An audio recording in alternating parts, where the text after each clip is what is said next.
You're a doctor and a therapist and a public person dealing with all of this stuff. So you must be like hyper aware of, first people coming to you with their problems. They haven't seen you in a year. Yeah. Then watching the little fights, maybe watching somebody fall off the wagon. I mean, I would imagine it's kind of a multi-layered thing at the Dr. Drew Thanksgiving table. Thank goodness it is not.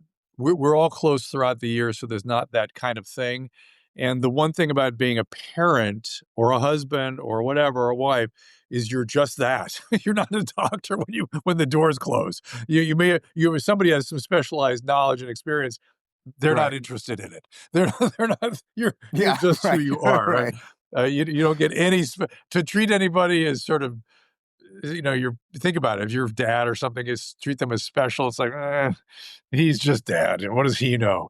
It sort of more goes into that territory. But to be fair, we have grandchild now and another grandchild coming.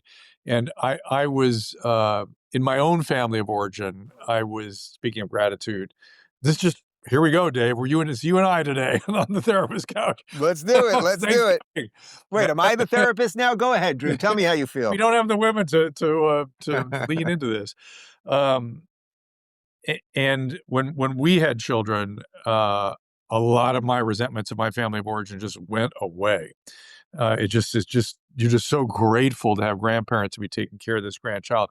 And we now have a grandchild, and there's another one coming. And that is a very, I wouldn't say stabilizing, but it's a focusing of priorities and all the things that whatever is squabbling and whatever tend to kind of settle down on behalf of. Right. Well, it's like a perspective thing, right? Because suddenly, I've had some degree of that. It's like you become a parent, and then whatever, if you're still walking around with your resentments to your parents or all of those unresolved things, it doesn't mean that they all get resolved exactly, but they sort of become. It's like, I have more important things right now to deal with, which is being the best parent I can be, which also is connected to being the best person I can be. Because if I can be the best person I am, that will lead to being the best parent I am, and so those kids will be proud of me. Yeah. So it's like the squabble thing. It's like, I know none of us are impervious to it, but it's just you got to let it go. Yeah, and I don't have a clear sense of. I'm just disappointed in people that are dismissing family members or this whole Trump derangement thing or whatever it is that we're into here on either side, whatever you want to call it. I don't care, but it's disappointing. People are better than that. We can do better. And I think, I don't know if you noticed Bill Maher was talking about that this week. Did you see that? Yeah, I watched him, and we played some clips this morning of him and Lara Trump, and I thought it was absolutely great. I know both of them personally, happen to like them both personally. Lara and Eric, they're unbelievable advocates for they work for St. Jude, they volunteer for St. Jude's Medical Center dealing with child cancer research. I was at their fundraiser just a few months ago. Like, they've put so much into this, built such an unbelievable community there doing that.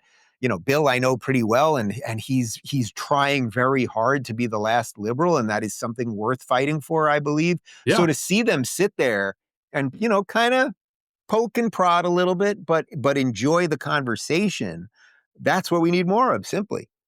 And I want to believe that I'm giving myself too much credit, but I had a conversation with Bill about a year and a half ago. Maybe it's 2 years ago. Oh my God, it might have been longer than that. And we found a common ground, like a deep connection from our undergraduate training. We were in the Northeast and New England at the same time, when liberal arts was something very different than it is now. It was a systematic attempt to ascend to something that approximated the truth. Yeah. And I brought that up to him, and he lit up like a candle. He was like, that's it. And he recommended a book to me called Cynical Theories. Have you ever read that book? No, I think maybe you mentioned it once before. I did. Actually. It's Pluckrose. Pluckrose is the woman. These are physicists. Oh, Helen Pluckrose. Yeah. And it's a wonderful discussion about how we got where we are and how the truth became non-meaningful. And he and I have talked about it, touched on it a couple times since then. And I see him struggling with this issue of how do we get to the truth. I really believe this is behind a lot of what he's getting at. And how do we maintain relationships and civility? And part of going to the truth is dialectic. And if you Right. close off the dialectic, you close off the ascension to better things, to something, And some that's what's so disappointing of you and I have discussed this a million times, what's kind of happened to the liberals, because as he pointed out in the conversation with Laura, it's his side that's more hysterical. So yes, if you were going to look at, if there's 350 million people in America, let's say you got, I don't know, 80 million Thanksgiving tables, maybe a yes, little bit less than that. So I don't know, 50 million, whatever it is.